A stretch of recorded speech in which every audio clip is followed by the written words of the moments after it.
ஆந்திராவில் ஜெகன்மோகன் ஆட்சியும் ஒடிசாவில் நவீன் பட்நாயக் ஆட்சியும் தொடருமா? இருமாநில சட்டமன்ற தேர்தல்களின் முடிவுகள் முற்பகலில் வெளியாக வாய்ப்பு.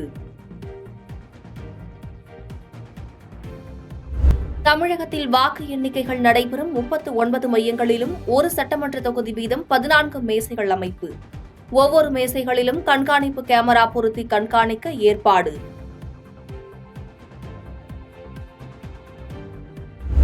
மக்களவைத் தேர்தல் வாக்கு எண்ணிக்கைக்காக காத்திருக்கும் 8360 வேட்பாளர்கள். வேட்பாளர்களில் 47% பேர் சுயேட்சைகள்.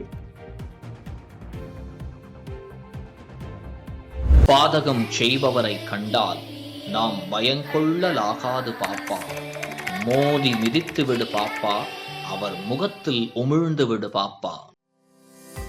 அண்மை செய்திகளை உடனுக்குடன் தெரிந்து கொள்ள இணைந்திருங்கள் இயம்நாடு தொலைக்காட்சியுடன்.